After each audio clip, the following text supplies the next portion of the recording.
My first question is, do you think you could have avoided this if you're aware? And then secondly, what about all those people that look good on the outside, but internally it's not such a good story? Well, I was one of those for sure.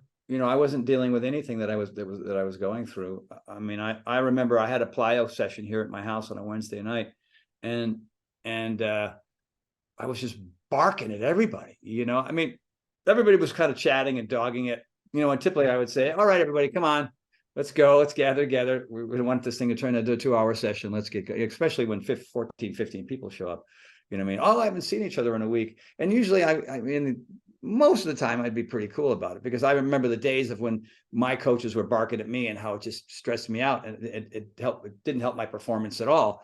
And I lost it on these folks. You know what I mean? It was right in the middle of Tom Petty had died the day before. The shooting was the day before that. And it looked like I wasn't going to be working for this company anymore.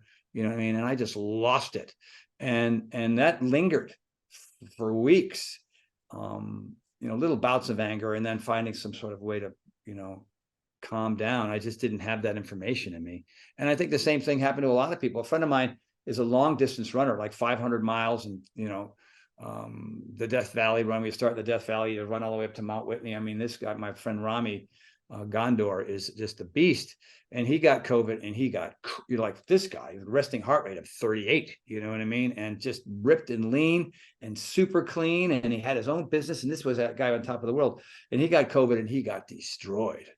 And he said, "Tony, I got this. This is no joke. And I think he's still suffering a little bit today. It's got a mild case of long COVID.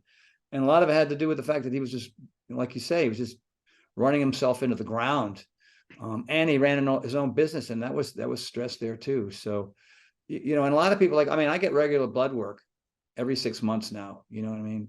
And I look at what's going on, and when I came out of Ramsey Hunt, I met with a specialist, sort of a nutritionist, endocrinologist, and 134 pages of every food on this earth, in conjunction with the meditation I was doing and the mindfulness work that I was doing, and learning how to let the pendulum swing in both directions for the first time in my life. But when I got the information back, no wheat, no soy, no corn, no dairy, bang, 3 months. No sesame seeds, no tomatoes, no cashews, you know what I mean? No onions. Like, wow, you know what I mean? No, and basically it was a super strict vegan diet, just to clean up my leaky gut. I had leaky gut and leaky brain, and Ramsey, and vestibular hypofunction, and Epstein-Barr. Like, who knew? But I was getting by on willpower, but my body and brain were breaking down.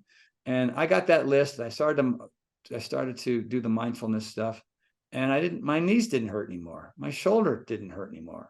Like, I don't need PRP in my knees anymore. I haven't had needed PRP for 4 years because of what I put in my mouth, because of how I take deep breaths. I guess that seems to be what I needed, It's trippy, man. I mean, I'm not kidding. It's kind of amazing that, and that's just fine tuning. Like, if some people will do some things, foam rolling, that's the solution for everything. No. It'll help a little. Like the infrared sauna, that's all I needed. Well, maybe an ice bath. That'll be it. I just need to get cold 3 minutes a day. You know what I mean? Like, maybe for some of us, it's all of it. Yeah. You know what I mean? But most people just don't want to. I'm in the gym, man. What else do I got to do? You know what I mean? Yeah, but I'm only getting 6.5 hours of shitty sleep. Really? You know what I mean? So, it's guys like you and I are curious. And we don't like feeling bad. We like, oh, this isn't quite right. What do I need to do? Who do I need to call? What book do I need to read? What seminar do we need to do? Like, what Zoom call with a specialist? What thing do I need to buy? I could bring into my life. That's who we are. But most people are like, hey, man, I just want to train and go to work and deal with my kids. And unfortunately, for a lot of people, it's overwhelming, but it doesn't have to be. You just bring in little pieces. And if you bring in little pieces and you notice a change, great. If you don't notice a change, then it doesn't apply to you. Then it's time to try something else. And guys like you and I, and a lot of other coaches, trainers, teachers, mentors, we have to stay on top of this stuff. I have a mindfulness list of 10 things. Like, whenever I'm feeling off, I'll just go, that one.